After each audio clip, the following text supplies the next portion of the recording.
Bones and Bobbins podcast is now on Patreon. Would you like access to bonus episodes, digital extras, exclusive merch, and more? And join us in the Curiosity Shop at patreon.com/Bones and Bobbins. Your generous support helps make the show happen and will also earn you our very eternal gratitude and entry into our private Patreon-only Facebook group. Which is delightful. It is. Can confirm. It's all kinds of creepy and fun and insomnia. If I have to see that, you have to see that too. Kind of stuff. And no drama. No, I appreciate the, oh God, I had to see that. But then it doesn't actually generate any issues. It's just a collective. Yep. Fair enough. Indeed, indeed.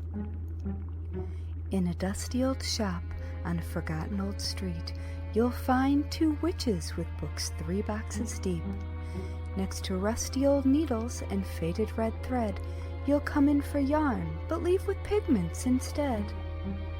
Whether poisons or patterns, we're always discreet, where creepy and crafty and morbidity meet. Welcome to the Bones and Bobbins podcast.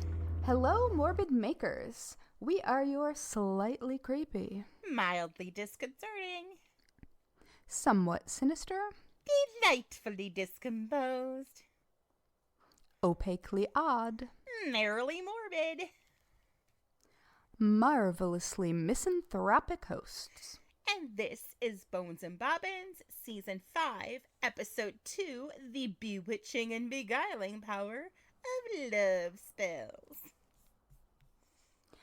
I'm Haley from Red Handled Scissors and the Very Serious Crafts podcast, and I go by she and her. And I'm Natalie from Uberdork Designs, an official true crime creative, and my pronouns are she and her. Huzzah! Huzzah! So hey, hi, hello, how you doing? I'm okay. I've been spending a lot of time in my basement recently. Oh, which one? Because that's true. The one that I can get to. The slightly less creepy. Yeah. Possibly more creepy. Unclear. But the one that's under my house and not the barn. Okay. So, because that is where racks of firewood are stored. Ah. And it's cold as hell. And so I go down there to bring up firewood. And every time I'm down there, I notice something new. Oh. And so I'm considering just making little videos of the weird shit that I don't know what it is that I have discovered in my basement. Oh, please do. Pretty, please. I definitely found the reinforcements for the hot tub that was in the parlor in the 70s when I was looking yesterday. I had seen there's still the S-trap, so I knew that was there. But then I saw the actual reinforcements and was like, God damn it, you did that, didn't you? And then there's this sort of thing that we walk over every time. It's covered with a rug that has seemingly been there, I don't know, at least my whole life. And they're really, really thick, like, wooden slats over it. Oh, okay. There's something down there. Oh, I don't know what it is. But I my guess is that it's a well. I think that I have found the well for our house. But it's been covered for so long, and it is so thoroughly, like, you know how they would in the sizes that existed 200 years ago simply don't exist anymore? Yeah. Like, they're really gigantic chunks of the gigantic boards that build most old houses. Yeah. They simply do not happen. And all of the covering is that, and they have been worn smooth over time. So clearly it's been there a long time. Maybe it's your own pit of despair. It might be. I don't know. If the Goblin King's down there, though, I am in. Right? Or, no, wait, that's the Bog of Eternal Stench. Yeah, it is. Never mind. But, yeah. And the cistern is also there. A gigantic brick monstrosity. There's various areas with just coal coming out of it. Okay. And also I found the original stairs. Oh, wow. Yeah. So I've been doing a lot of just looking at weird shit in my basement. And like the old tags, like the service tags from utilities that no longer exist. Like the original tag for the telephone. Oh, wow. It's like, why? It's like, if this clamp is removed, your telephone service might not work. It's like, all right. Newly noted. I don't think there's been telephone service here for quite a while. But anyway, so I feel the need to start poking around a bit in my basement. In one of the basements. The other one I do not feel the need to start poking around in. Yeah. But Yeah. I just been standing down there. It is time. Just looking around. There's a TikTok. I need to link it in the show notes. But it's a realtor, and she's doing like a little thing about this house. Why she's there at night alone. Like, I get it. She probably just works really late and whatever, but she's filming and to make the TikTok. Yeah, and a door when pops. She's not showing the house, right? Presumably. And I want to say it's from like 1923 is when it was built. Yep. But a door popped open while she's recording, and her reaction was like, "Do it again, do this one." Like, she starts taunting whatever it is she believed opened that door, and is all super tough about it. I'm like, this is not going to end well. She comes around the corner, and like the smoke detector literally comes off the wall and flying at her, and she just tears out of the house. And I'm like, why? Why would you taunt? Well, that's what you get. Right, when you're like, do it again then. I ain't scared of you. Like, really? No. No. I mean, you can ask them to do it again if they want to, because that's cool. But your response has got to be, that's cool. Can you do it again? Right?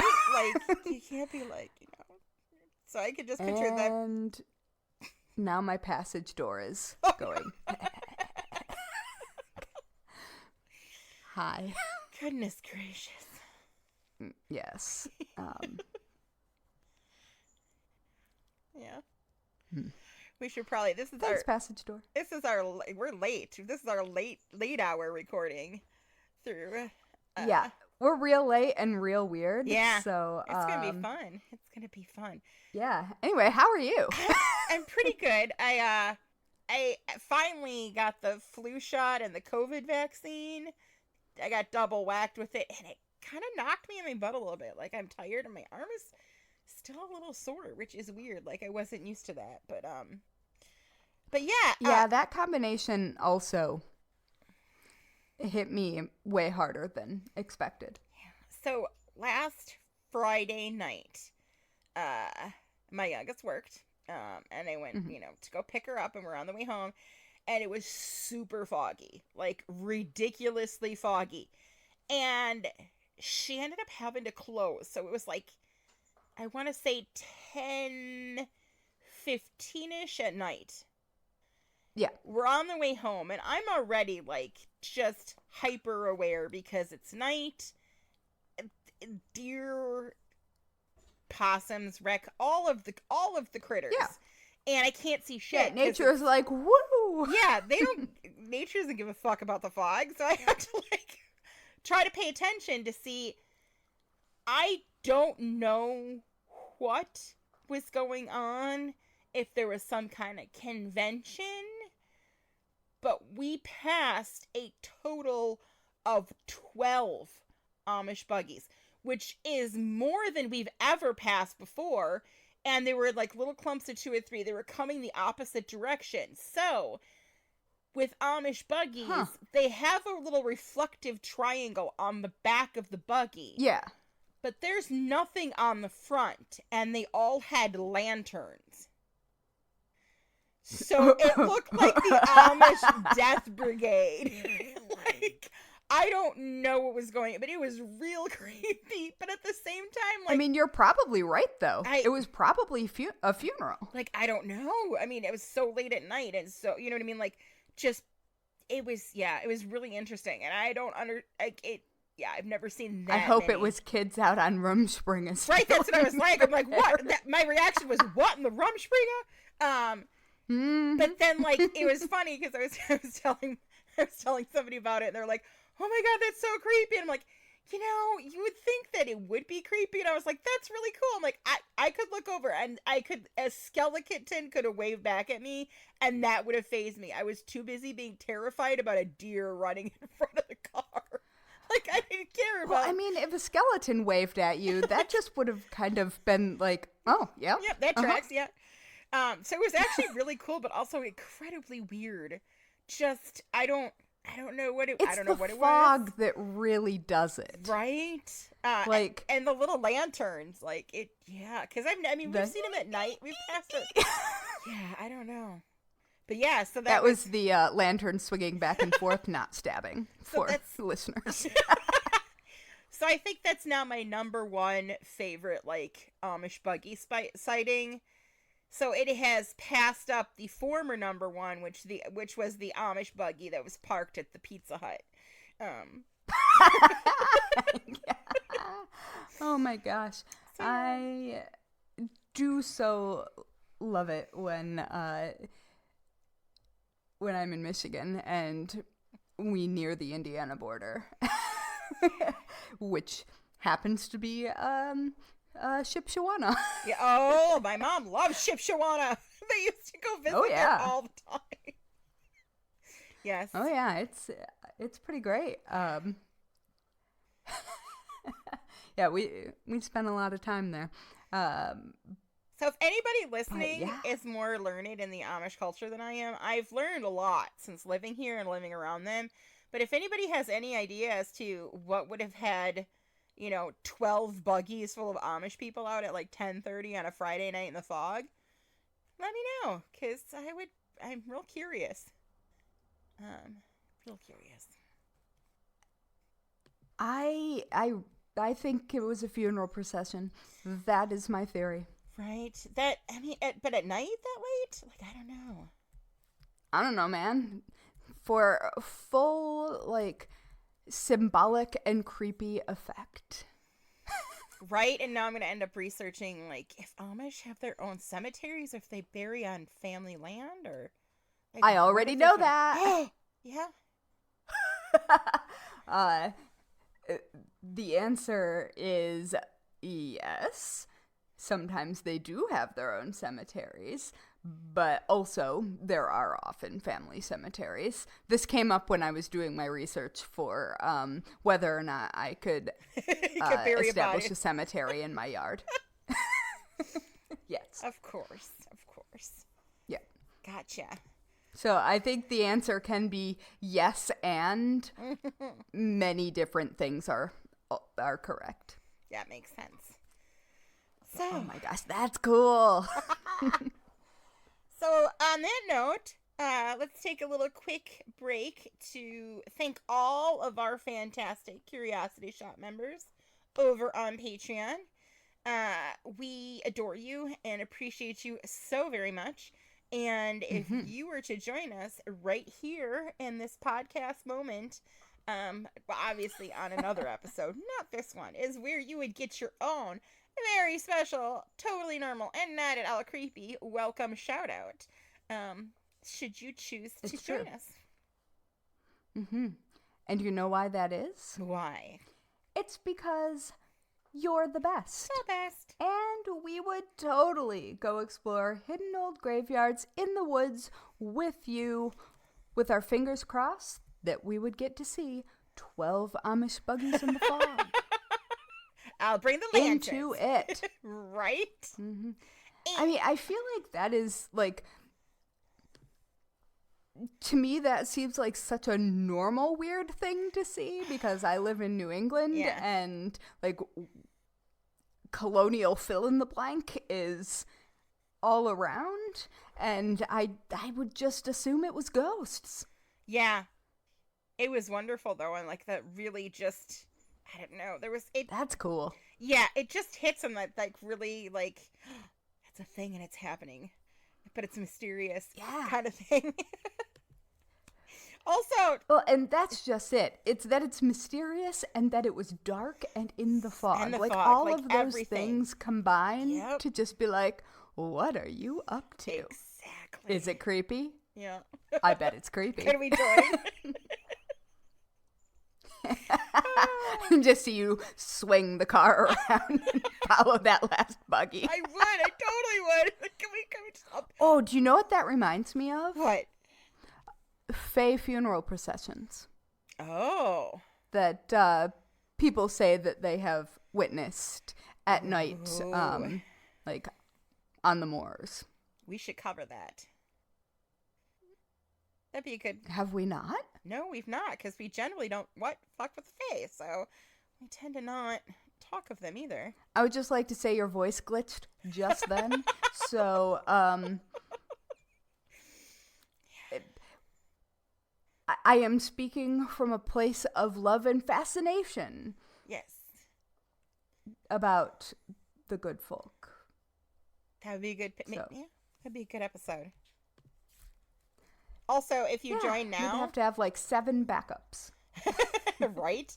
And if you join our Patreon, there's like a backlog of like 67 episodes. 67. And the latest one, I actually dug deep and talked about the decades old cold case that was the murder of my aunt. And... oh shit, I forgot to put that social media post up. God damn it. But I'll do it when we're done recording. Gotcha. Damn it. It's all right. So yeah, if you join, you can hear it too. Yeah, it was quite the story, and it's the only place where you will be able to hear that story in full from someone who actually is on the inside and knows the details. Yes. Because you can find information and articles and such on it, but none of those people are talking to the family. Yeah, no. Natalie is the family. Yeah. I literally lived that shit my entire life. So yeah, but it's also it was a really good episode. Thank you. It's also good from taking a step back and looking at the true crime community aspect.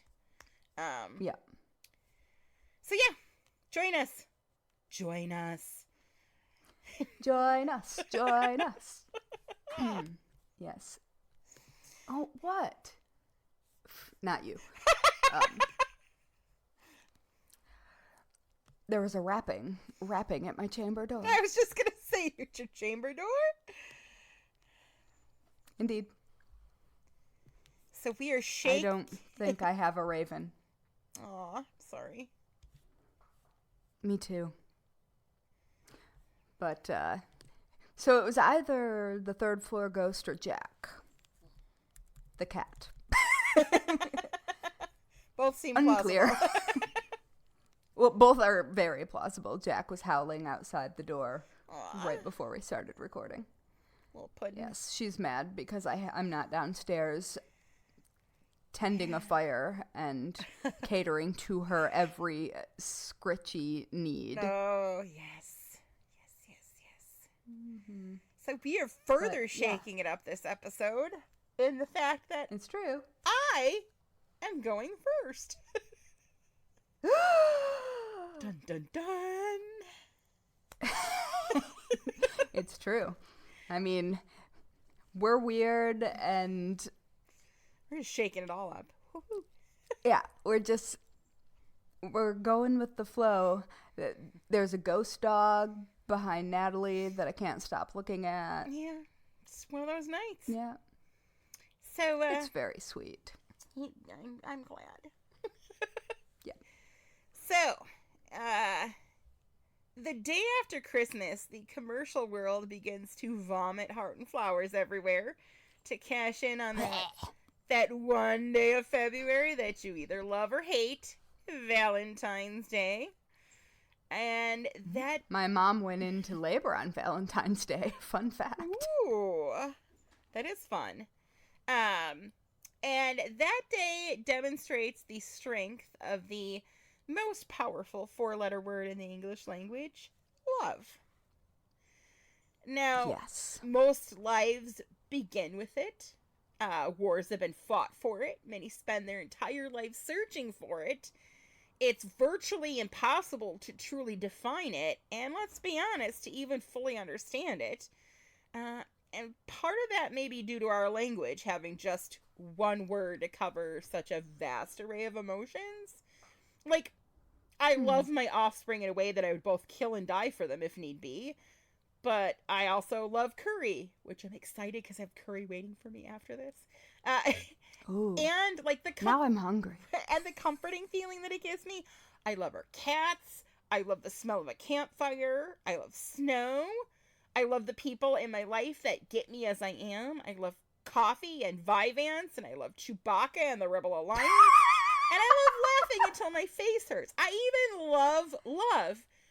But all of these loves are so very different.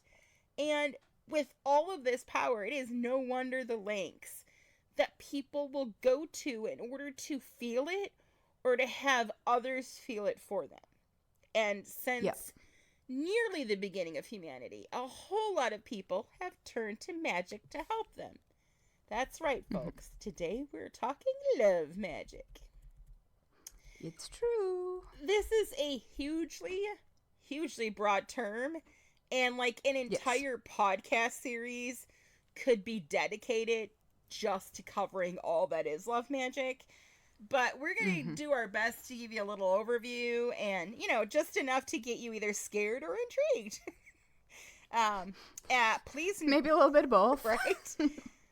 Please note, as a disclaimer, that we are absolutely not responsible for the results of anyone listening to or trying to anything that we talk about.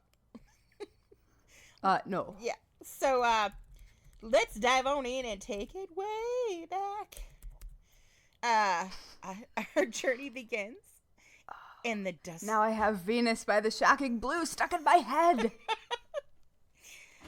Our journey begins in the dusty scrolls of ancient civilizations where love spells were as common as the hieroglyphics in Egypt and incantations in Mesopotamia.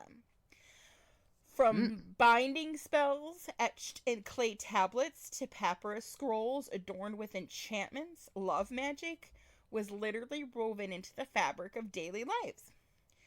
Early examples of love magic were found in the ancient Near East, dating to circa 2200 BCE. Well. Yes. Cuneiform tablets preserving rituals of erotic magic have been uncovered at Tel Agara and Isin, which is present-day Iraq. Similar rituals were discovered in ancient Egypt on an Ostrakhan dated to the 12th dynasty, which is 12th, 11th centuries BCE. A demotic, that's demotic, not demonic, which means written in ancient Egyptian, spell suggested take the fragment of the tip of your fingernail and apple seed together with blood from your finger. pound the apple, add blood to it, and put it in the cup of wine. Recite the given spell 7 times over it, and you should make the woman drink it at a special time.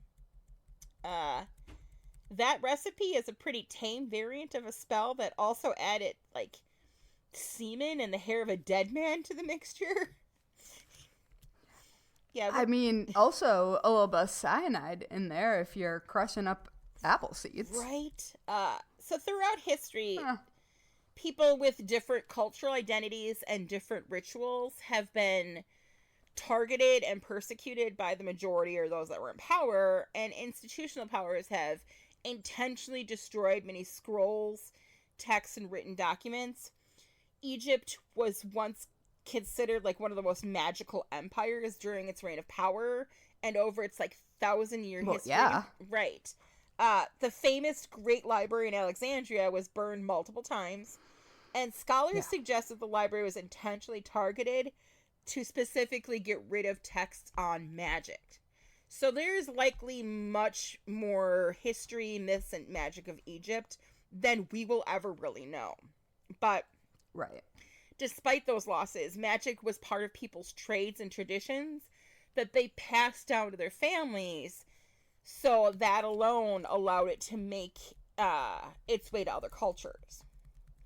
Spells of erotic attraction and compulsion are found within the syncretic magic tradition of the Hellenistic Greece, which incorporated Egyptian and Hebraic elements, as documented in texts such as the Greek magical papyri, which apparently is the papyri, which is the plural form of papyrus. And actually, a papyrus. Yes. And I found it online, and there's a link in the show notes. Like, you can literally read this. But these magical practices continued to influence private rituals in Gaul among Celtic people, in Roman Britain, and among Germanic people. The Greek magical papyri are compiled and available to read. Like I said, there are a series of ancient spell books from Egypt between the 2nd century BC and the 5th century AD.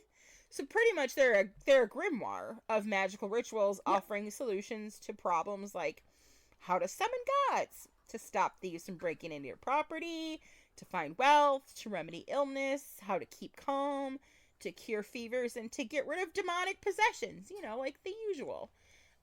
Useful. Yeah. You had Ladies' Home Journal, you have the Farmer's Almanac, and you have this. So... not so very different, really. Right? So, unsurprisingly, help with love is super prominent, and it covers the entire gamut of lengths a person was willing to go to. There's pretty much something for all levels of effort. There are some simple ones, like to get a certain her at the baths, rub a tick from a dead dog on the loins. And a variation suggests don't do that. Finding a tick from a cat and rubbing it on the back of the neck. As a Wisconsinite that has tangoed with Lyme's disease, I highly warn against these. Leave the ticks alone. Yeah, give them to the possums. Right? Others require a bit more effort and prep work, such as the one claiming to be the, quote, irresistible love spell of attraction. It instructs one to use fish blood to write a spell invoking demons on the skin of an ass. They must then wrap it in vetch, which is a plant with pink flowers, and hide it in the mouth of a recently deceased dog. What the fuck is going on with these dogs? Right, so I'm guessing the skin of an ass must have taken, it's got to be off of the ass at the time, because otherwise you can't fit a donkey inside the mouth of a dog. I have questions. No, but it would be funnier if it were the skin of an ass. Right? Yeah. Just saying. Right? Another love... symbolism, next level. Yes. Yes, yes, yes.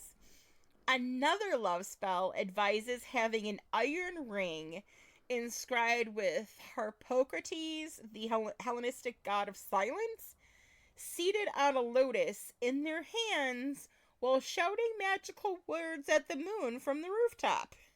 And apparently, several gemstones matching the description of those in this ring have been found by archaeologists. So, fascinating. Right? I just, I can imagine the urge. Shouting at the moon. Yeah, I mean, it's kind of universal. Right? So, Christopher Farone, a University of Chicago classics professor specializing in texts and practices related to magic, writes that in Hellenistic Greece, there were two main categories of love spells, eros and philia. Eros was practiced by men, philia was practiced by women. The only times eros was practiced by women, it was done by courtesans who were considered to live lives more similar to men in that they had more freedom, whereas wives were constrained to their relationships. Right. Which I find a little interesting.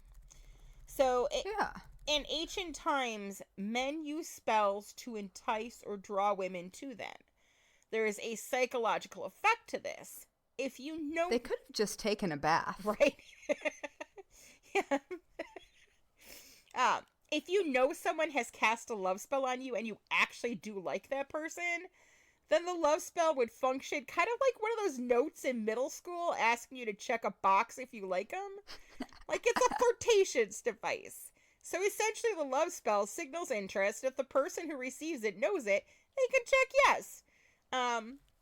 So it would probably not surprise you to hear that Eros was much more aggressive than Philia. Shocking.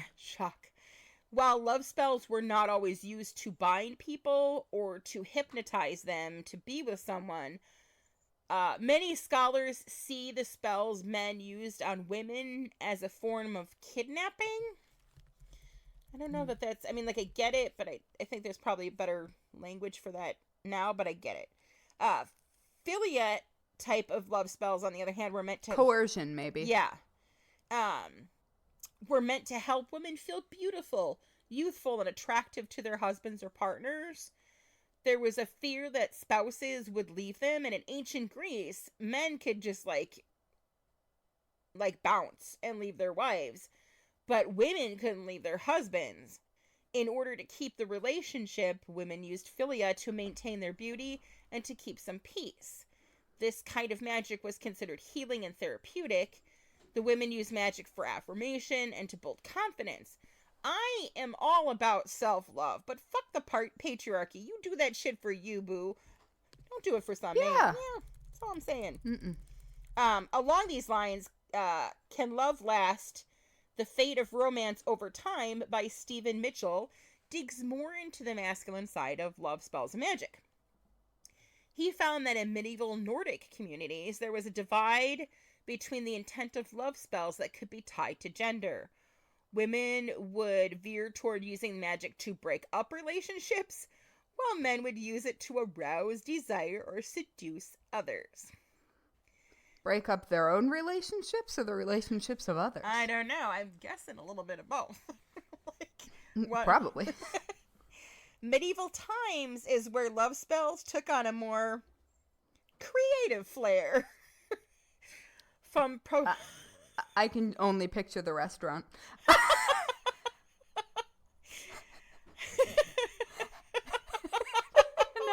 I want that to be correct. Right?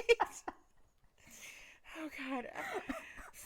Can we go to medieval times? I don't think I can eat anything there, but I don't care. Oh, no, you can get, like, sides of, like, potatoes.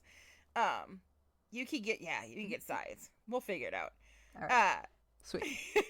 So from potions brewed under the light of a full moon to incantations whispered by moonstruck maidens, the medieval era was ripe with tales of love magic gone awry. A fun example is the following spell, originally written in Latin, and I am not about to destroy that language by attempting to read that all out. So here's the professionally translated version that was, like, that's now displayed with the actual Latin version. For Love is the title of it. Take virgin wax and with it accurately reproduce the figure of the person you want with all his or her limbs.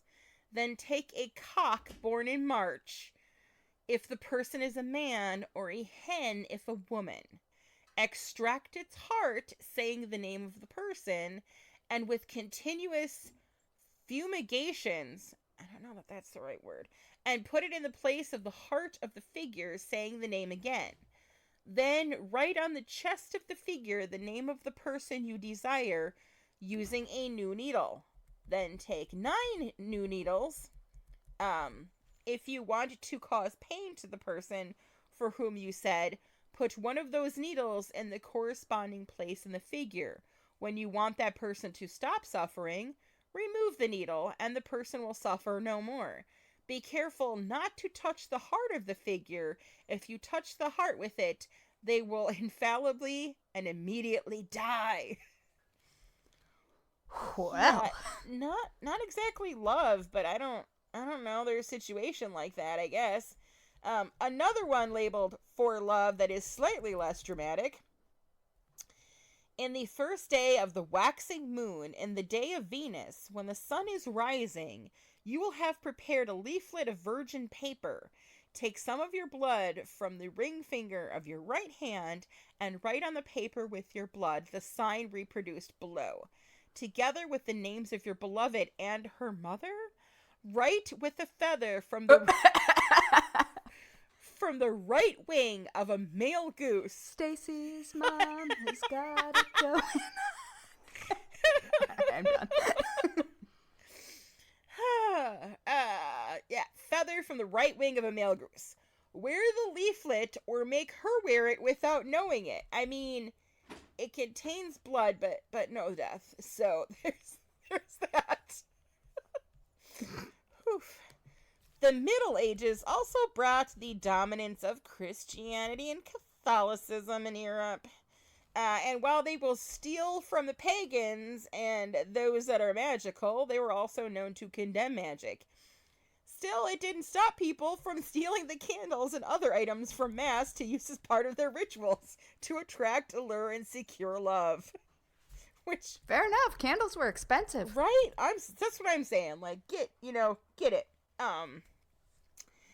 As the Renaissance swept across Europe, love spells underwent transformation, worthy of Shakespearean sonnets. From the alchemic laboratories of Renaissance magicians to the courts of lovesick monarchs, love magic evolved into an art form. It was at this time that people of status and fame were more often the target of love spells. It will shock you, once again, to hear historians believe that men were more likely to cast spells than women because they would target unobtainable and younger women in hopes that they would succumb to their desires. Yeah. Right. Yeah. Literature more commonly depicts women using magic, which is likely because men didn't want to be associated with spells. For the most part, men use magic for competitive means, while women use magic for communal and cooperative means. In addition to spells and potions, aphrodisiacs have been around for the ages as well. Marcellus Empiricus, also known as Marcellus of Bordeaux, was a Latin medical writer from Gaul at the turn of the 4th and 5th centuries. His only known work is the De Medicamentis, a compendium of pharmacological preparations drawing on the work of multiple medical and scientific writers, as well as folk remedies and magics. It is a significant and quirky text in the history of European medical writing and regularly mined as a source for magic charms. Celtic herbology and lore, and the linguistic study of Gaulish and Vulgar Latin. So Marcellus thought that a waning sex drive could be cured by finding the right aphrodisiac. He suggested wearing the right testicle of a rooster in a pouch around the neck. Now, I can't imagine that being the one, but some aphrodisiacs have been proven true. Scientists have proven figs, oysters, chocolate, asparagus, and strawberries as to actually have properties about them that help to woo. Whether you believe in magic or not, you cannot deny the power that it has had to withstand time. The texts and papers from those who practice magic from all over the world and all across time contain a lot of commonalities in spells and themes. The most common themes specifically relating to love include a desire that a love object looks at you and will never tire of looking, a desire that a love object forgets all his or her relatives, primarily a father and a mother, and thinks only about you. That's a little weird. Yikes. Right? A desire that a love object can neither eat nor drink while his or her love is in fever. And a love fever being compared with madness or with fire. There is a really great... right? Like, I'm confused about how that ends. Right? Like, they're just... Yeah. I'm hoping it's the dramatic language. It's not... Doesn't it just end in death? Right? That's like... If you can't eat or drink because you're wildly in love with someone? Yeah. Like, I feel like if that's taken literally, it probably doesn't have the effect you were hoping to. I would think not. There's a really great site that I managed to find called The Recipes Project, and I've linked it in the show notes. It's a collaborative international research community that brings together and showcases like interdisciplinary research on recipes, like across broad temporal and geographic spans with a focus on food, magic, art, science, and medicine. One of the writers, Laura Mitchell, wrote, quote, "A few years ago I encountered a somewhat surprising form of this longevity with a 16th century charm from a manuscript found at Trinity College in Cambridge. The manuscript is a household notebook originally owned by a Haldenby family, members of the lower gentry in the late medieval Isham, Northamptonshire? Sure, Northamptonshire? Yeah, that one. Maybe? That sounds right. Largely written in the first half of the 15th century, it contains several later editions, including a collection of mostly medical recipes written in the margin by a 16th century hand. One of those later editions is a love charm. It is. Interesting. To who shall his wife or her husband say thus, hemp seed, hemp I thee sow, lead and unlead, she that shall be my worlds make come after one and rake sleep. Sleep and I her see, wake and her know. This must be done on New Year's Day it's written in like some old English, just a little hard. At even taking a lied hemp seed in one hand and going thrice about, I can't say thrice without thinking of Schitt's Creek. Going thrice about the fire, sowing the hemp seed about the fire, but not in the fire. Then go to bed and lie down upon the right side, speaking never a word to nobody, but to say your credo. While watching an episode of the BBC show Victorian Farm, the presenter actually conducted a really similar Victorian ritual. The episode takes place at Midsummer's Eve, and the presenter, Ruth Goodman, and her daughter, Catherine, go out at midnight to the local churchyard, and Catherine scatters hemp seed while saying, "Hemp seed I sow, hemp seed should grow. He who will marry me come after and sow." Which is a much more understandable and concise, snippet. But according to Goodman, the future husband was supposed to appear in the churchyard, or possibly that night in a dream. There are some clear differences, obviously, but the core of it remains intact.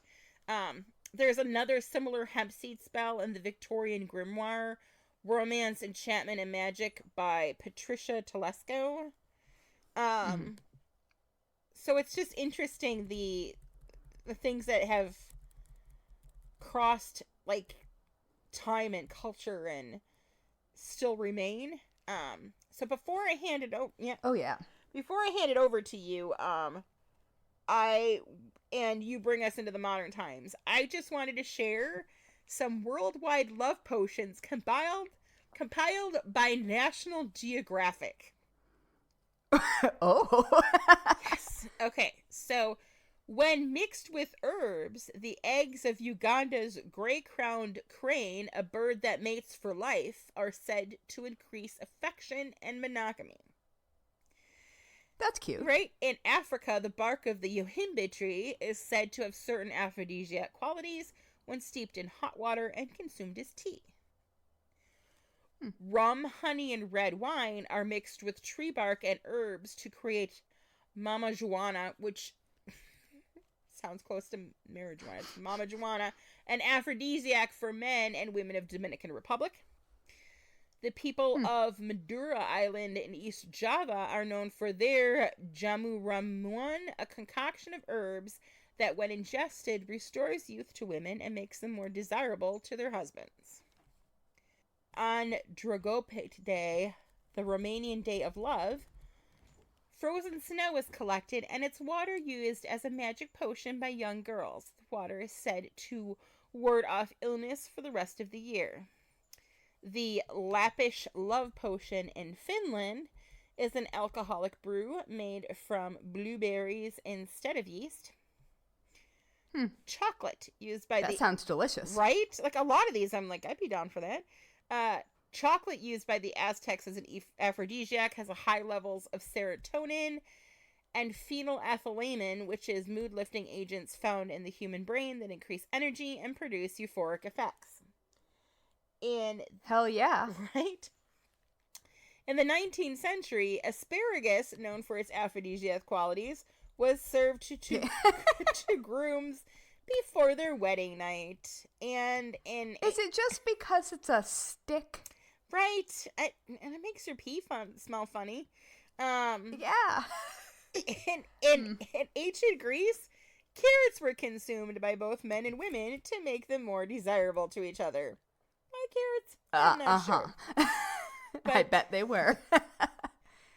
So that is the very abbreviated timeline for love spells and love magic. Well, that's interesting. It's amazing how little has changed. Right. I love the ones that are like, stand on your right foot beneath a 3/4 moon. Make sure you have one arm up and twirl counterclockwise with the cat with one eye in your left arm while eating a piece of cornbread. Like, they're so oddly specific. Now I want cornbread. I must be really hungry right now. Just the ones that are so like blatantly specific are they just tickle me because I'm like, that's a lot. That's a lot of work. Yeah, but if you're doing a love spell, like, yeah, you're sort of prepared to do absolutely bonkers amounts of work to avoid doing the actual work of getting to know someone. Right? Well, and it also makes me wonder if, like, it's so complicated that it's designed so that by the time you actually procure everything and wait long enough for the exact specific moment that you're supposed to perform it, that you've just, like, you found somebody else.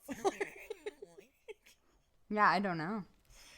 But yeah, So, I'm going to now tell you about contemporary love spells and some of the superstitions that are attached to them. Woohoo! So, when I started researching this topic, I picked up a few contemporary love spell books on Kindle, and then the Kindle app on my iPad straight up refused to sync them. They're like, don't do it. It was just like, nah, no.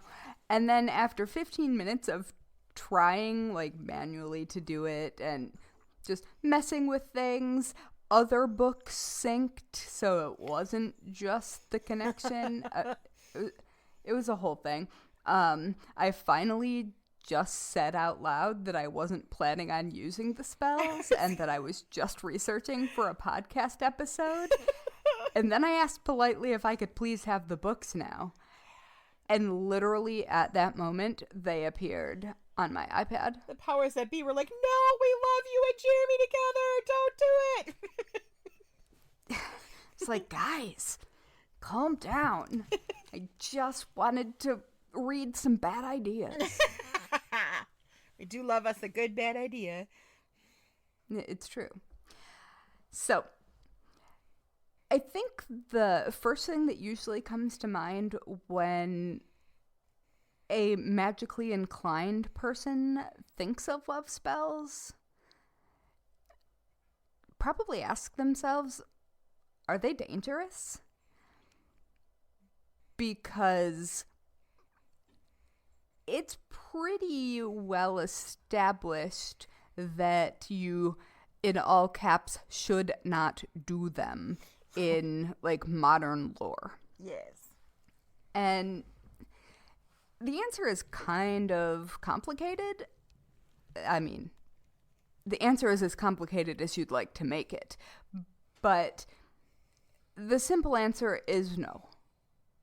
They're not dangerous, but you certainly can make them dangerous. But just in and of themselves, they're kind of exactly the same thing as every other manifestation spell or technique. And the stakes are just a bit higher. And often because they involve another person or other people, it raises the stakes even more. Yeah. And so it skirts around that do no harm thing. Exactly. So on their face, love spells themselves, no, they're just attraction spells. But a lot of bad ideas can come out of attracting things. So when researching like common types of love spells that are still happening right now and are regularly being requested of magical practitioners by people who come to visit them, I found a lot of fucking fire spells, which, I mean, that can either be hot or explosive. Yeah. So, and there are so many opportunities to use hair and fingernails in modern spells. They're big on that. Even the spells that I read, there was, hair and fingernails included, which hair's got DNA, so that makes sense. Fingernails, fingernails are weird. Fingernails are probably the most common. Next to hair, I would say. Yeah. Anyway. Which is weird, though. It doesn't matter. Hair's easy. It is weird. I wonder if it's because people used to think that hair and fingernails both continued to grow after you died. Oh. So there was something supernatural about them? That tracks. Yeah. I mean, I don't know. Just a guess. That's a good guess. So, like I said earlier, attraction spells are the basis of many love spells. And those can take the form of, like, summoning spells or sometimes glamour magic, which is Another variety of magic that can be ethically questionable depending on how you use it. Yeah.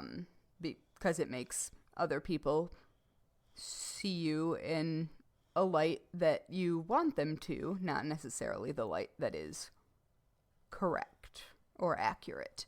But that said, attraction spells are pretty commonly candle spells. Sort of the symbolism of a light in the darkness that is guiding something to you.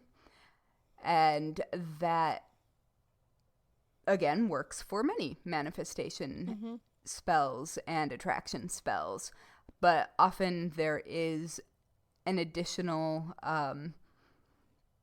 emphasis added by, like, writing someone's name on a candle or adding herbs or notes that you write and then burn, or basil leaves.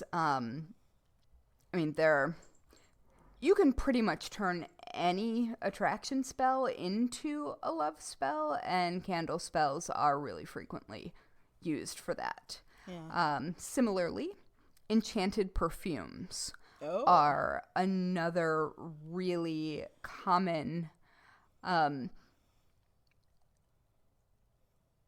representation of how these spells work, because scent has sort of historically known to be intoxicating and highly attractive to people, especially people of whatever gender they and you are interested in. It also is really powerful in terms of, like, recounting, like, memories and stuff. Yeah, exactly. And so because your own pheromones and your own body chemistry make perfumes smell different on everyone. Oh, yeah. There's a really specific impression that can be left with that. And so you can make perfumes with charmed oils and very specific symbolic flowers and herbs and things like that. So you can basically make up a potion that is really specific to what you are looking for and what kind of attention you want to attract. And so those are pretty common. Those sorts of spells, as far as I have found, tend to be milder than more explosive, I guess, types of spells, because they're slower. They're something done with intent and generally something specifically that you are doing to yourself. Yeah, I kind of imagine it's got a certain psychological effect on you as well. Like, when you wear it, you probably have that a little bit different confidence about you. Oh, I 100% have 2 different ensorcelled perfumes that I wear for very specific reasons. And one of them is when I need to be a bad bitch. So that's all the time. You're already a bad bitch. Well, when I need to let everybody else know I'm a bad bitch. I love it. Yeah, so a lot of things that you don't necessarily think of as love spells are love spells. Like, they're sort of woven into our daily lives. Oh. So sealing letters with a kiss. Yeah. That is historically a love spell. And sometimes it's with wax, with symbols on it in place of a kiss. Like, it is a sealing of intention. Mm. And so it also happens to be that the rune that symbolizes love is an X, or it looks like an X. and, hugs and kisses. XOXO. Yeah. And I'm not sure if that's where that came from, but it makes some sense to me that it would be. Yeah. And I mean, I could also entirely be making that up. I like it. So, I'm going with it. don't quote me on that. But it makes sense to me, and I'm going with it. So, there are also, there's a common connection with historical love spell making that is working wax with your hands. In more modern spells, it tends to be like making a heart-shaped candle and using your hands to make that shape to infuse it with intent, as opposed to making a wax doll that you're stabbing. But hey, that was virgin wax. What does it even was mean? virgin wax. It means it's never been burned before. I mean that, I guess, but wouldn't. Well, because you would remelt. That's true. Candles to save That is what was true. left over, I think. But anyway, so that is a connection to the history of love spells, but there's also a really interesting, to me, symbolic connection, which is candles that are cast in molds that are naked people. Ooh. And those are often used in attraction spells and love spells, but they are just so spectacularly on the nose in sort of the same way that hand making a wax figure that matches exactly the person who you are trying to enchant in some way. That it's, I just kind of love how bold that move is. Yeah. And I will, after talking about different kinds of spells, we will definitely get to ethics, which is why I'm sort of not diving into it as we talk about these things, because, yeah, there are concerns for all of these. There are also come to me spells, which is sort of a general attraction spell where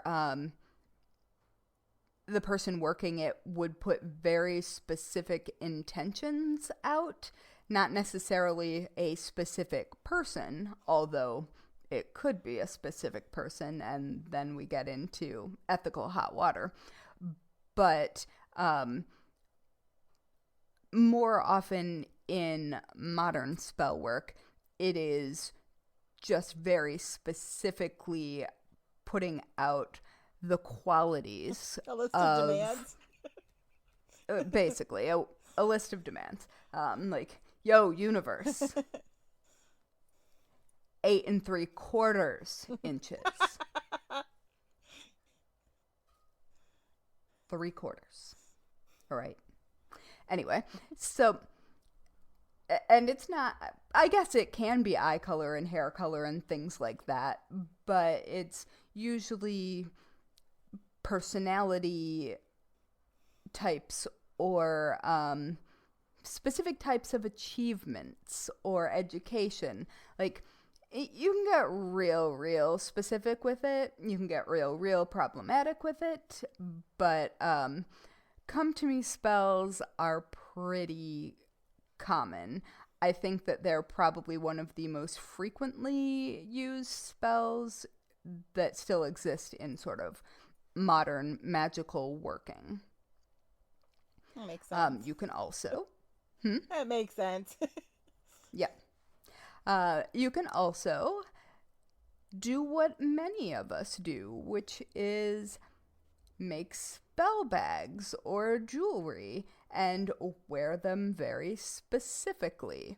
So if you want to, say, attract romantic attention, you might put a rose quartz bracelet on your right hand because you are looking to bring it to you. If you are looking to let go of attraction, you might put it on your left hand because that's the hand of giving it away. And so, like, there's a lot of interesting symbolism that can be very personal and worked into spells that feel a lot more powerful because you have attached so much identification to them. You can also employ a wand.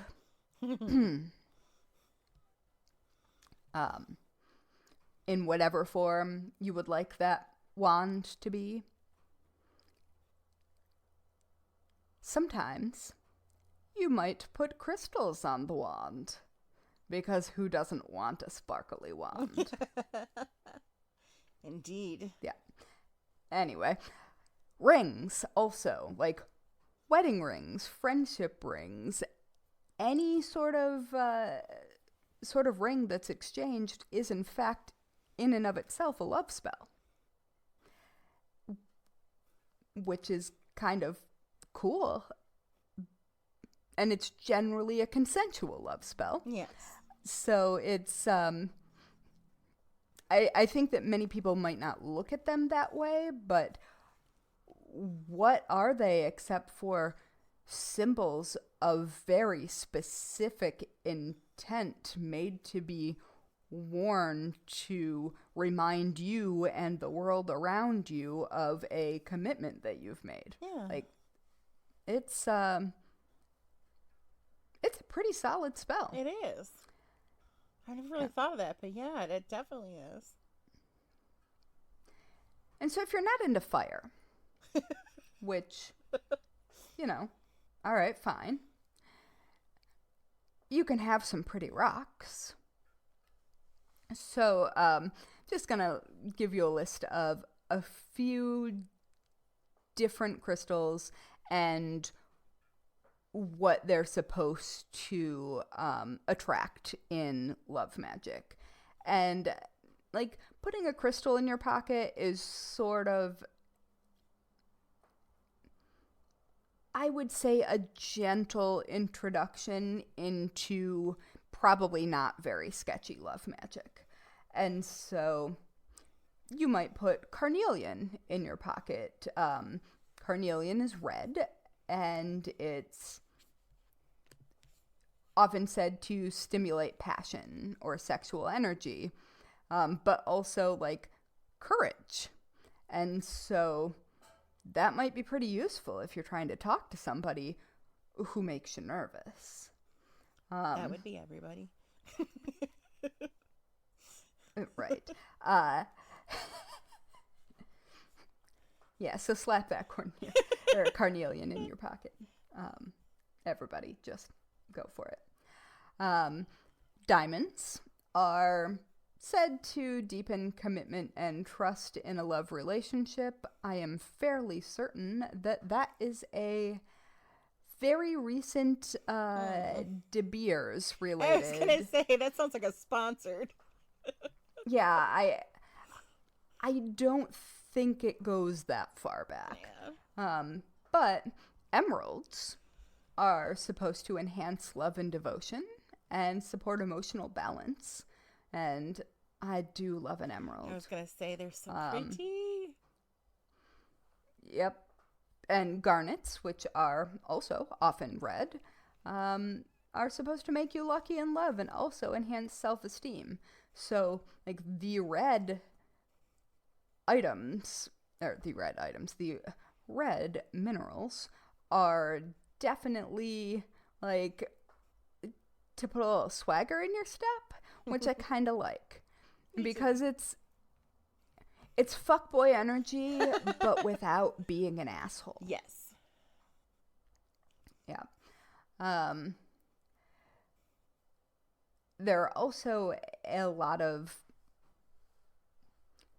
greens that are involved in love magic. And I think that's usually because they are often related to abundance. And so people have historically done magic for only a couple of things. Money and love. Like, those are the things. There are relatively few unrelated channels of magic. And so, yeah, it's... So many of the minerals and crystals are meant to bring something in, but there are also a good number of them, and I especially like these, that are meant to bring something out of you. So Moonstone is supposed to make you more nurturing and accepting of others. Pearl is to strengthen your own self-esteem and also increase femininity because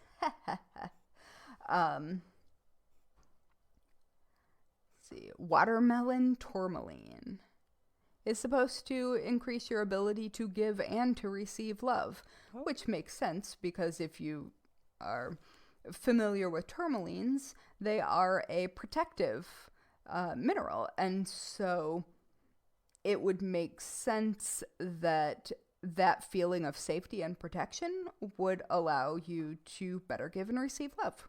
Yeah. So there are, I think, just like pretty much every attraction spell, most crystals can also be wielded in love spell form. I'm not sure that I've actually come across any spell that wasn't wieldable in love spell form, now that I think of it. But, alright, so say you're not into pretty rocks. We got potions. There are potions for that. And I was telling Natalie when we got on this call that I looked over and I had my iPad open to a Kindle book, and the page that was displayed and is still currently being displayed is Fuckboy Protection Oil. I love it. Yeah, which, yup. And so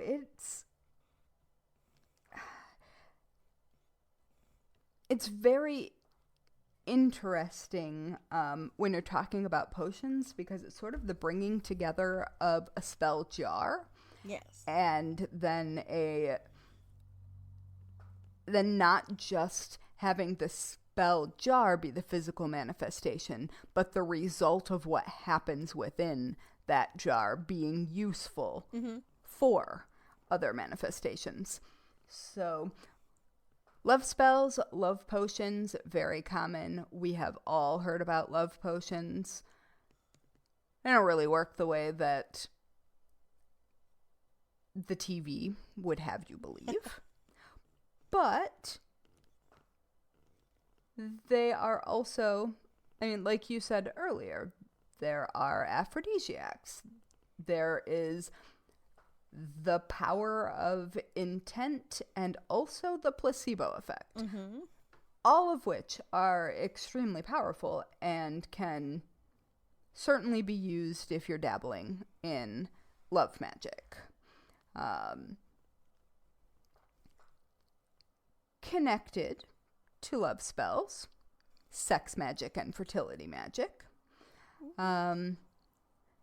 Sex magic can be done with yourself or with a consenting partner who is in on it. Yeah, it can. Yeah, there's a book called Sex Witch by Sophie St. Thomas, and it's a nice solid introduction if you're looking to bring sex magic into your life, but I'm not going to go too deep into it because sex magic is really personal. Yeah. And not like really personal, I'm embarrassed, but really personal as in like... To each their own. Yeah, and you can personalize that very specifically. Oh God, my microphone just jumped across the floor again. Oh well. So another really common form of love spell is bringing a partner back or rekindling love. That is often a moral gray area and often involves the aforementioned hair and fingernails and also candles. So if you aren't being sketchy about it, they're used to symbolically remove a problem that's blocking an otherwise viable relationship. If you're being sketchy about it, well, it's coercion. Yeah. Yeah. And that doesn't There are end also... No, never. There are also love spells that exist specifically for making up after you've been fighting with someone you are in a loving relationship with. And they can be done alone or done together. If you're doing them alone, you're trying to heal whatever it is within yourself that you feel contributed to the problem. If you're working the spell together, oh, sorry, Jeremy just texted me about cats and windows. Chunky Tabby Aww. is visiting Phryne downstairs. I hope she doesn't, I hope she's not in heat and doesn't start howling. Oh, Chunky no. Tabby. Because she was the fake cat ghost. Oh, no. Right around this time last year. Anyway, speaking of love spells, horny cat keening. Yeah. Let's not. Right. Also, under sort of the category of makeup spells, there are spells for removing negative energy that you can target at your relationships. So in the same way that you might clear the energy in your house or your altar or yourself, you can do the same thing with a relationship. And that's a pretty healthy thing to do. I was going to say, that I can get behind. Absolutely. Yep. There are also spells to soften or sweeten your own heart to let go of hurt. Oh, yeah. Those spells can also be wielded like a weapon. Yeah. To induce someone else's sweetening or letting go. And unless they know what's going on, that's sketchy. Mm-hmm. Yep. There are also love spells that I think probably most of us have done, like specifically asking for guidance, like pulling tarot cards, Yep. asking about a relationship. If you are a spooky witch like I am, working with pendulums and divination boards and black mirrors, because that is my favorite way to have the universe be like, yo, this. You know, your mileage may vary. But you also do need to be careful what energies you invite to collaborate with you. Mm-hmm. So you mentioned in the history part calling on different goddesses and how that could be sort of intertwined religiously into a love spell. Yes. The thing about it is, if you're gonna call on Venus or Aphrodite or Freya or pretty much any one of the pantheon of gods and goddesses related to feelings, you're going to want to foster a relationship with them first. Because Right. as most of us know,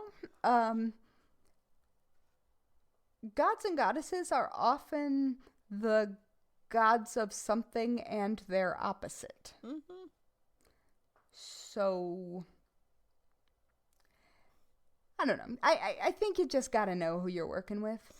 In the same way as you don't want to make a deal with an entity or make a trade with an entity or, sell your soul for a thing. It all comes under the heading of maybe know who you're talking to if you're talking to something else. Right. And nobody wants to just be hit up and asked a favor when you don't even know them. No, exactly. Like, why would that work out well for you? You wouldn't just knock on a random stranger's door and be like, hey, help me with this thing. Yeah. Yeah, probably not. Probably not. So you may be wondering at this moment, how do I make someone fall in love with me? I was wondering just The answer. What? I was wondering that just at that moment. Oh, yeah, I know, right then. Right then. I saw it. I saw it in the top of your hair. And the answer is, bitch, that is not how free will works. Right. Obsession is dangerous. Yes. No binding together unless it's consensual.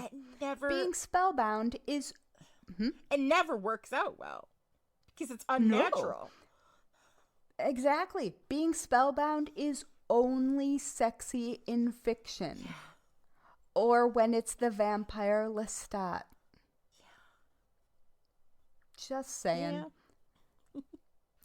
And even then, that's not a healthy relationship. Right. That's just... It's hot, but it's say, not healthy. That's not sustainable. No. Fun for a minute. No. Exactly. Manipulating emotions is not the groundwork for a happy, healthy relationship. No. So, are there spells out there that exist specifically to make someone fall in love with you? Uh-huh. Am I going to talk about them? Absolutely not. Because that's not helpful to anybody. It only ends poorly. Yeah. Matter of fact, I have an eyelash that has fallen in my eye right now, just thinking about it. It's like, you will not look for these things. No. Anyway, so here's some advice for keeping it not so sketchy if you are about to tiptoe into the world of love spells this Valentine's Day.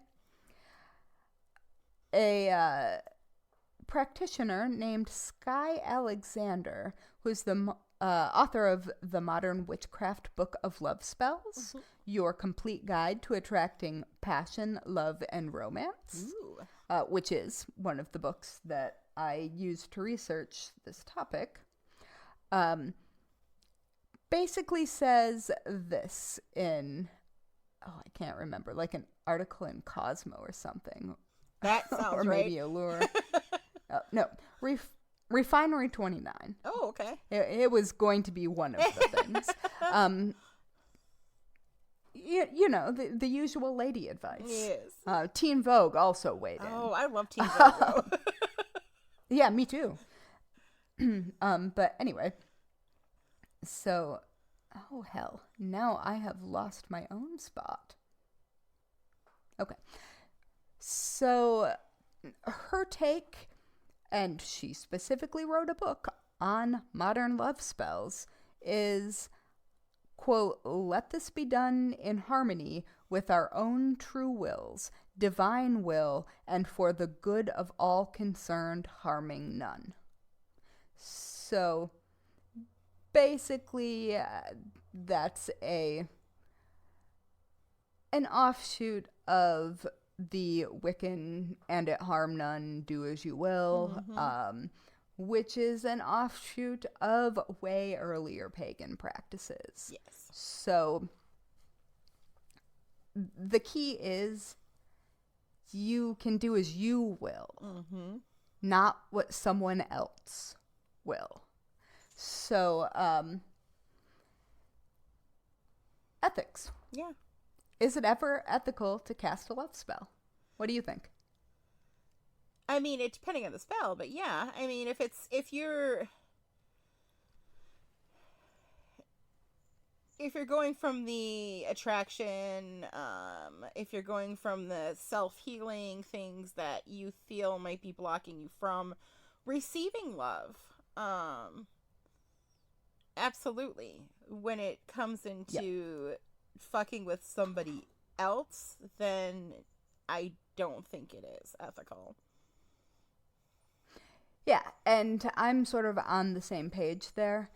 My knee-jerk reaction whenever a love spell comes up in witchy conversation is an immediate no. Because we've all seen that episode of Buffy. Yes, we have. Mm-hmm. On the flip side, And I do think that the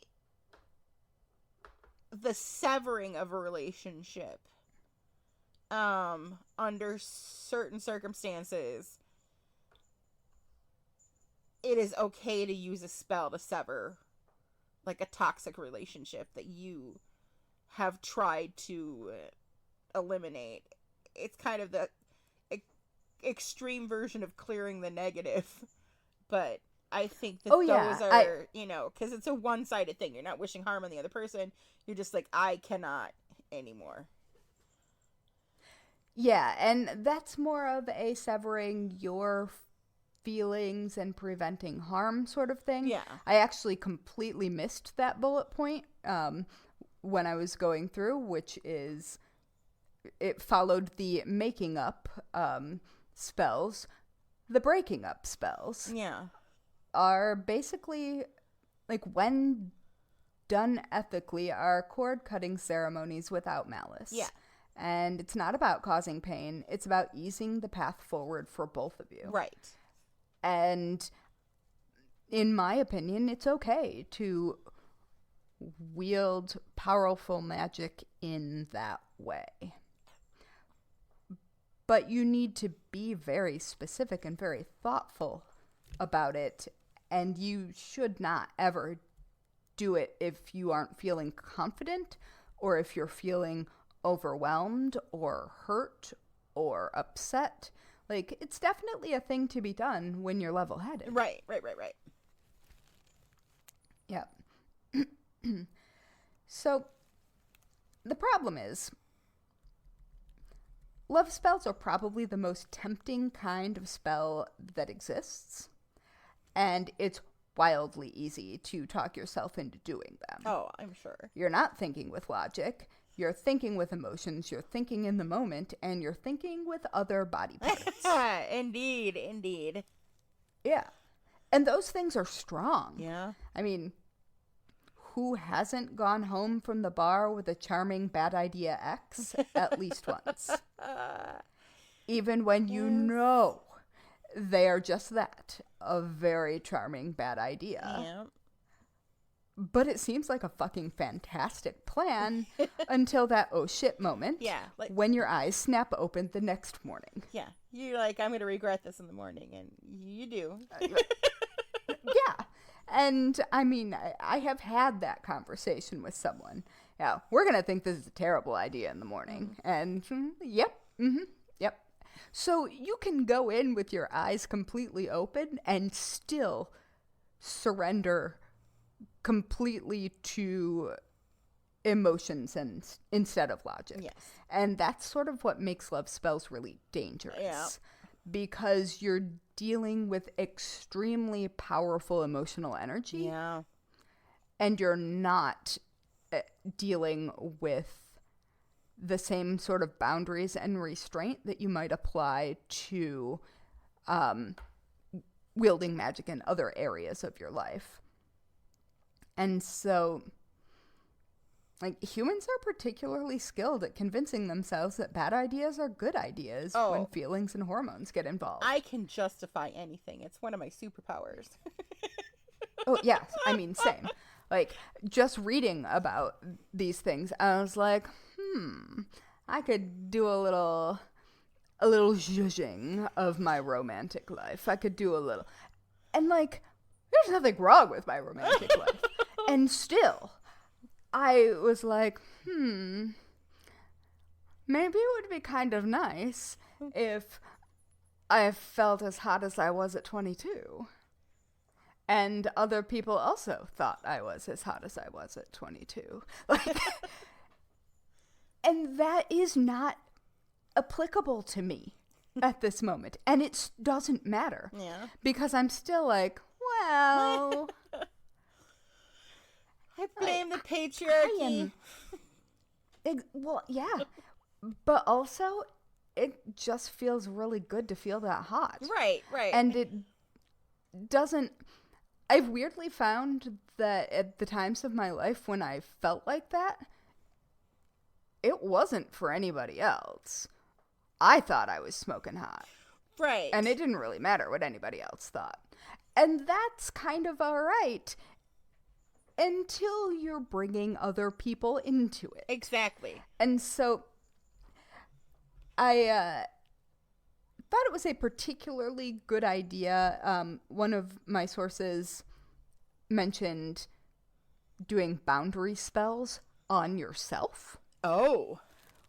Which I think is actually really smart. Oh, that is. For those moments when you're like, well... Because at least it's a thing that you have thought through. Right. And is in the back of your mind already. Yeah.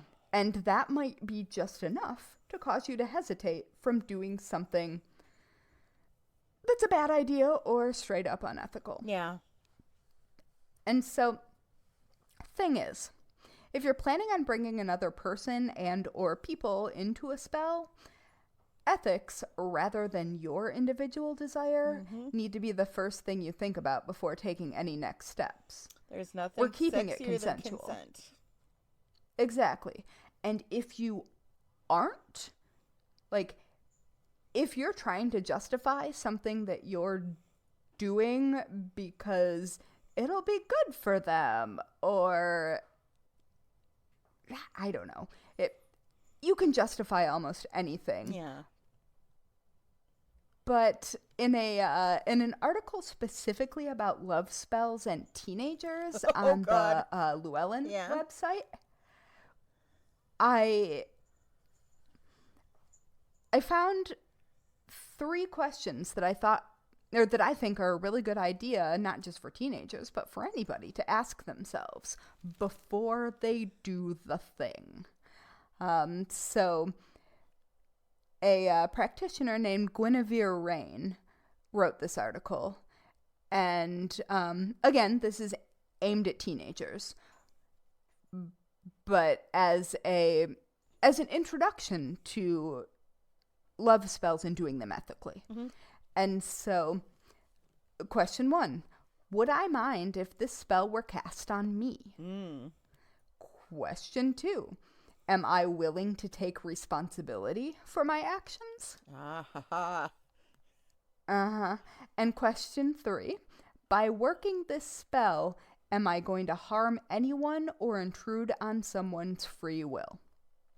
Those are excellent questions. Yeah. And the advice is, if you're unsure, don't cast the spell. Yep, absolutely. And you know if you're hesitating on something. And my God, those 3 questions are a boner killer. Yes. But in a positive way, I don't know, man. So, to wrap things up, I just want to bring in some examples of when things go very, very wrong according to pop culture. All right. So, like the general obsession and stalking and death that happens whenever someone decides they're going to put a love spell on anyone else. the hitting the wrong person by accident and then hilarity and tragedy ensues. Yes. Also, a real solid standard. My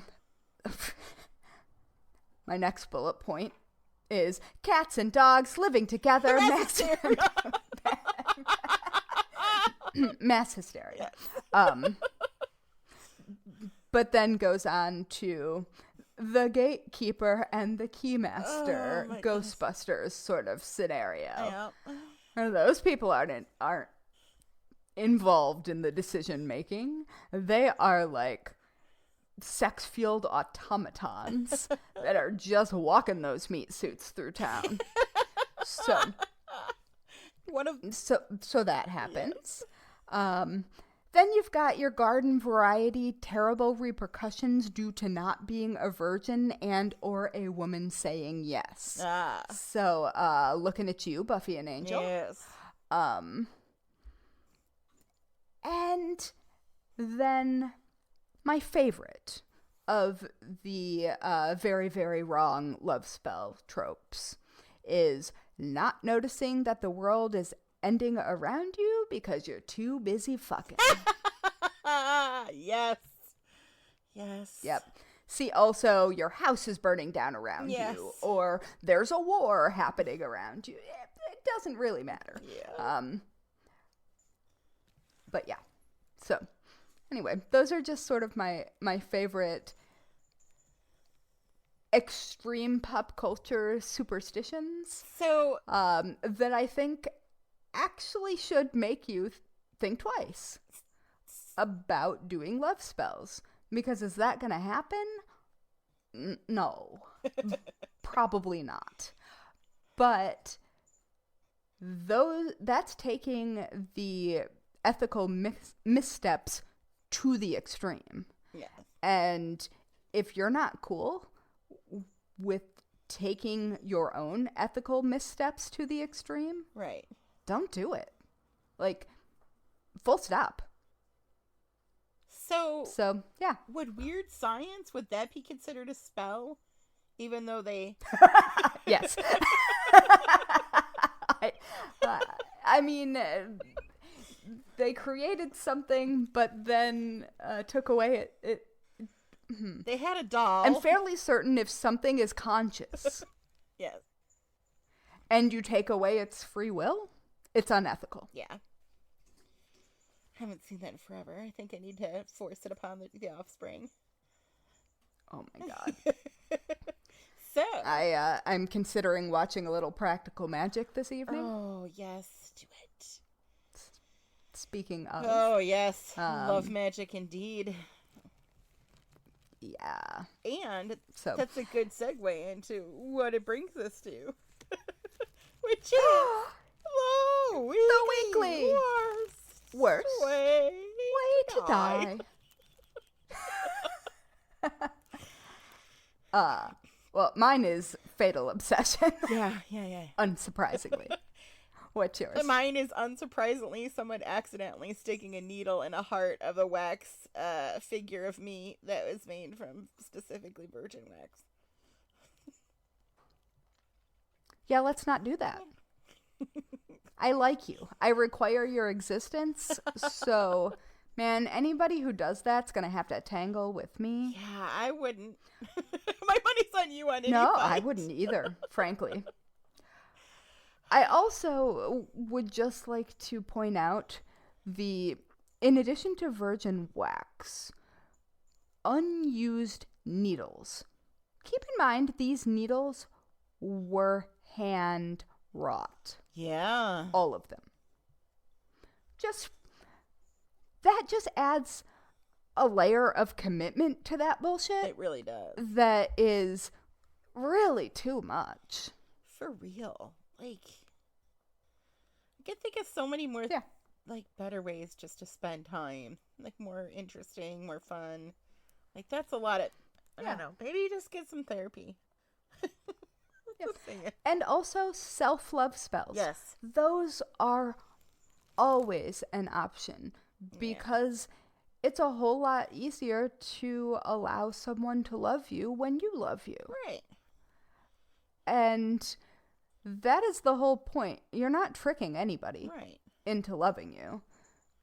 You wouldn't want that. Yeah. Like, even if you could do a spell and the hottest person you can think of would just walk out of your closet and into your life, you're not going to feel good about that. No. You're not going to feel good about making someone, about tricking someone into loving you. Right, because it's not really love. No. And I mean, you might have some real hot sex briefly. Yeah. And that's fun. But it's also not consensual. Yeah. Yeah. Oh, yeah. And you shouldn't do it. Yep. Nope. And so, yeah, I think that I'm going to land on for this Valentine's Day. If you're thinking about love spells and you have a partner, do something with your partner if you want to call in specific positivity to your relationship. Like, make it a couple's goal. Have a little sex magic to top it off. There you go. Like, great. But never work love spells on anyone else unless they've consented. Absolutely. Like, just don't do it. Don't do it. You're allowed to put it out in the universe what you would like. Yes. That is not a specific person. That is I would like to attract these values that I hold dear. Yeah. That's great. Yep. And yeah, like I said, self-love. Very ethical way to bring a love spell into Valentine's Day. I like it. Love yourself. It's a good idea. It is. So, hey, do you want to be spooky internet friends? You can fucking yes. You can find us at Bones and Bobbins on all of the social medias, except for formerly known as Twitter, because it's kind of a shit show. I mean, we're there, but we're not really there. Or you can just pop over. It is auto-posting to Twitter still. Yeah. But I'm not looking at it, so... You can also find us at bonesandbobbins.com. It's true. And don't forget to rate and review this podcast. You can do it in molded wax form, but also then put it on the internet too, please. Pretty please. Because it makes the internet gremlins really happy. And that's how we show up in recommendations. So the other morbid souls can find us. Bring forth the morbid souls. We need them in a consensual right now. way. I was going to say consensually. Oof, and oh boy. On that note, let us leave you with some advice that you should never forget. Lock your doors. And don't run with scissors. Each episode of the Bones and Bobbins podcast is written and researched by Haley Pearson Cox and Natalie Hoyce. Our music was composed by Loyalty Freak Music. You can find us on Instagram, Twitter, and Facebook at Bones and Bobbins. Subscribe now on Apple Podcasts, follow us on Spotify, or check us out wherever you listen to your favorite podcasts so you won't miss a minute of our strange and creepy content.